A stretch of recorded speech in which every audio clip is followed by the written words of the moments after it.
What's going on, guys? Aero here, and welcome back to another video. Now in today's video, Pokemon Brilliant Diamond and Shining Pearl has officially leaked, and now we have the full data mine of the game as people have gone through the files and looked through all of the different code and found different types of elements, so we pretty much know kind of everything there is to know about these games. And so that's why instead of seeing like all those different videos you've probably seen all over your subfeed about like the different parts as they're coming out, I decided to wait until we kind of had the full entire data mine and then compile everything together into this one video. So this is going to be like that one big mega video of just everything that has come out about Pokemon Brilliant Diamond and Shining Pearl from the data mine. Now real quick before we get started, I just want to let you guys know that I'm recently partnered with Best Buy, and so there will be some links below in the description to buying Pokemon Brilliant Diamond or Shining Pearl, as well as the double pack and even Pokemon Legends Arceus. If you click those links and then buy from Best Buy, you'll be able to support me and the channel a lot, so I would really appreciate it. And of course Best Buy is really great because you'll actually get free shipping and they'll get you the game on day one. It'll be shipped to your house the day that it comes out on release day, so if you really want to support me and get the game day one, definitely be sure to pre-order and buy the games using those links.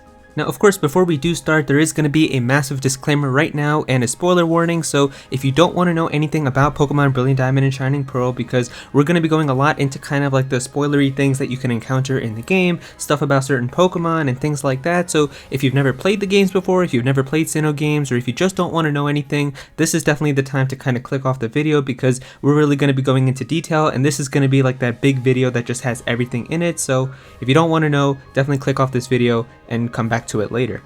Alright, so in terms of the leaks, I basically just have a giant list here of all the stuff that has come out. I'm just going to go through it and kind of give you guys my thoughts and explain everything. So the first thing that it just says here is no new forms, moves, mega evolutions, characters, or events have been confirmed from these games. So if you were hoping that there was going to be like a secret new Dialga form or something hidden in the game, unfortunately that is not the case. There's no new forms, there's also no brand new moves or attacks. You've also got no mega evolutions, so if people were thinking maybe they were going to be hiding mega evolutions or something, nope, that's not in the game either. There's not any completely brand new character that appears in these games either, and there's also no new events for any Pokemon or anything like that either. The levels are also going to be exactly the same as they were in the original Pokemon Diamond and Pearl, so if you remember kind of what area the levels were for each type of trainer and the gym leaders, it's going to be exactly the same. Like I think Rourke had like a level 14 Cranidos and Gardenia had a level 22 Roserade. It's going to be exactly the same levels all the way up to the champion. The gym puzzles for the gyms inside are still going to be exactly the same as they were in the original Diamond and Pearl.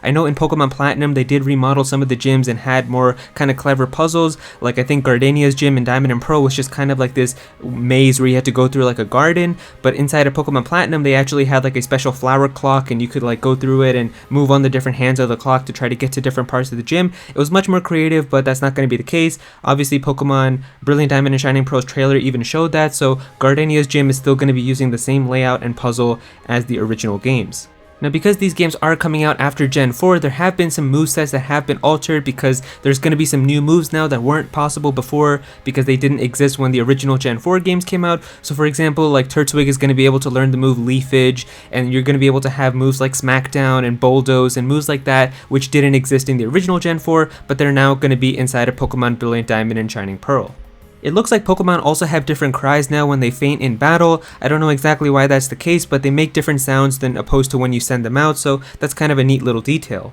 The idle animations also seem to be based off of the sprites in the original Pokemon Diamond and Pearl, so if you remember how those Pokemon looked, you're definitely going to feel kind of nostalgic looking at those in Brilliant Diamond and Shining Pearl. So now because they already confirmed that 8 gems are going to be a part of the Pokédex now, and you're just going to be able to use that and not have to have an 8 gem slave, the 8 gems have all now been rebranded as TMs, and you're still going to be able to find them in the exact same location. So now they're just all going to be TMs, and you're going to be able to find like the TM for rock climb and moves like that. A small feature that a lot of people loved about Diamond and Pearl was you could actually tap on your badges after you got them to play like little musical note sounds, and you could also shine them and try to make them all really sparkly, and you're still going to be able to do that in the remakes, which is pretty nice. You're also going to be able to customize the border of the text window like you were able to do in the original games, so it's kind of cool how they did remember those types of things from the OG games. Now, something that's kind of weird about this leaked version of the game is that it looks like there's actually no like title screen or official movie or intro sequence that kind of plays for the game, which is really kind of weird because every Pokemon game has kind of had like a special title screen and intro. For some reason, when you start Pokemon Brilliant Diamond and Shining Pearl, it's just kind of like a black loading screen,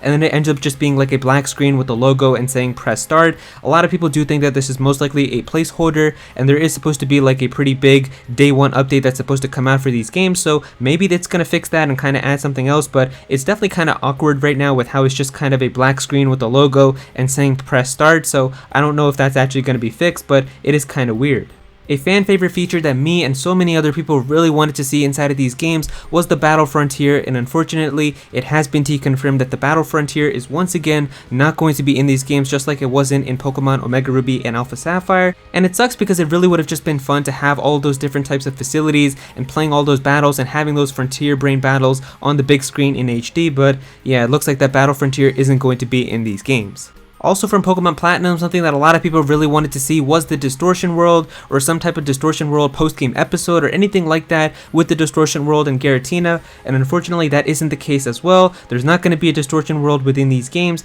and it looks like there's going to be some type of room now which is called the Distortion Room, and I'm assuming this is kind of when you go back from like Turnback Cave if you want to go and catch Giratina there, but it's not going to be the special Distortion World from Pokemon Platinum where you could walk on the ceilings and swim up waterfalls and things like that. Now, an interesting discovery that was made was that it looks like you're actually going to be able to get special mythical Pokemon as gifts for having save data from previous Pokemon games. So if you have previous save data from Pokemon Sword and Shield, you actually get gifted a Jirachi, which is actually really interesting. And then if you have save data from Pokemon Let's Go Pikachu and Eevee, you're going to be gifted a Mew. So if you played both of these games and you do have save data from them on your system, you're going to be able to get these two special mythical Pokemon. And from what I've heard, you actually get them really early into the game. You can get them within like, I think before like the second or third gym. So that's actually really insane that you're going to be able to do that. But if you do like those mythical Pokemon, you are going to be able to have them on your team, and you do get them very early. The National Dex is going to be in these games, but it's only going to go up to number 493 like it did in Pokemon Platinum. So if you were hoping for some like Pokemon from the future coming like Sylveon, because we know that Eevee and the Eeveelutions are in the game, unfortunately Sylveon is not going to be in these games, and it's only going to go up to Espeon and Umbreon and Leafeon and Glaceon. Now, if some of you guys remember, Pokemon Sword and Shield actually removed a bunch of moves from the game. Moves like Pursuit and Hidden Power were taken out of the games, and it looks like it's going to be the same case with Pokemon Brilliant Diamond and Shining Pearl. However, TMs for those types of moves have also been changed to something else, so you can look on screen right here for all the moves that have been changed and what the new ones are going to be now instead. Now, in terms of the Grand Underground and the Pokemon Hideaways, you are going to be able to access both of these before the post-game of Pokemon Brilliant Diamond and Shining Pearl, and this is actually where you're going to be able to encounter many of the Pokemon that don't appear within the Sinnoh Dex. So this is where you're going to be able to find like those Pokemon that you've seen people using that don't appear, because the Sinnoh Dex only goes up to kind of like the original Diamond and Pearl until you get the National Dex. But here you're going to be able to find Pokemon like Houndoom and Magmar and Pokemon like that which don't already appear in the Sinnoh Dex. Now, in terms of Arceus, it says here that the Hall of Origin, the Azure Flute, and music are in the games, but not the Arceus encounter itself, so we don't know for sure if this means that there is going to be like a special Arceus event that's going to be in these games,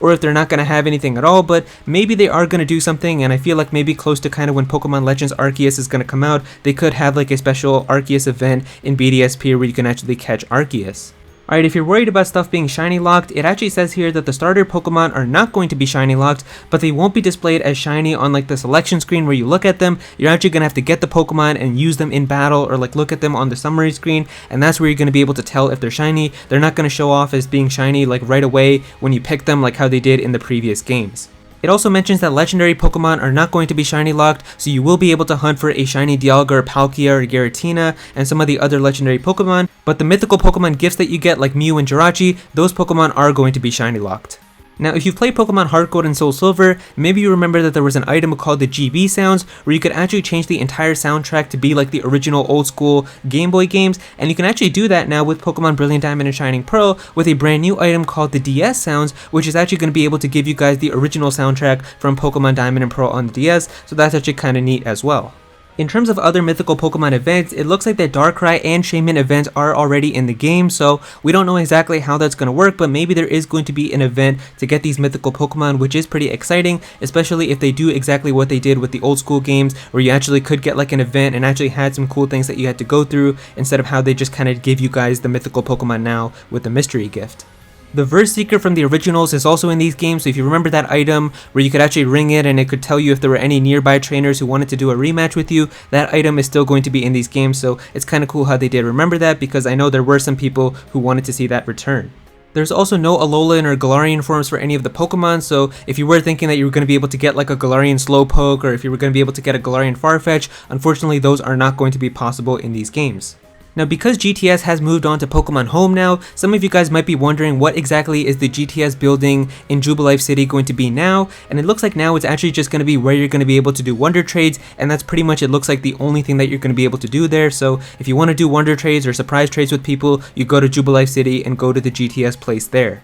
And finally, I saved the most exciting thing for last, but if you guys remember, in the original Pokemon Diamond and Pearl, there was an area called Pal Park where you could actually transfer Pokemon from your old Gen 3 games and bring them over into Gen 4, but obviously now, since you're not going to be able to do that or bring any Pokemon over, you might be wondering what exactly happened to that area. Well, it looks like in Pokemon Brilliant Diamond and Shining Pearl, this area is actually going to be called the Ramanas Park, and you're actually going to be able to bring special plates that you discover underground by digging, and you're going to be able to bring these plates over to Ramanas Park and then use them in order to encounter strong legendary Pokemon. So this is how you're going to be able to bring Pokemon like Groudon and Kyogre and Giratina and Ho-Oh and Lugia. This is how you're going to be able to encounter those Pokemon, because you're not going to be able to transfer them over from any old games because they're not going to connect. So this is how you're still going to be able to complete your national decks and catch those legendary Pokemon. And because these Pokemon aren't mythical Pokemon, it seems like you will be able to shiny hunt them as well. So if you really want to go for your shiny black Rayquaza, you are going to be able to hunt for that as well. And so yeah, there you go guys, that's pretty much all the information that has come out from the big data mine of Pokemon Brilliant Diamond and Shining Pearl. If you guys enjoyed this video, then definitely be sure to click that like button and also comment down below and let me know how you guys feel about this. How do you guys feel about these games now, knowing that a lot of stuff has either been deconfirmed or confirmed? Are you still excited for them? Are you going to pass on them now? Definitely be sure to comment down below and let me know. If you're new to this channel, then please be sure to subscribe. I'm definitely going to have some more Pokemon content in the future, so definitely be sure to subscribe so you don't miss out on that. Click on that bell to become a part of the notification squad. Go follow me on Twitter at Aero so you can be featured in videos, and also join my Discord server as well. We've got a bunch of people in there who are always talking about Pokemon and Smash Bros and Nintendo, so definitely be sure to join that. And yeah, that's pretty much it. Thank you so much for watching.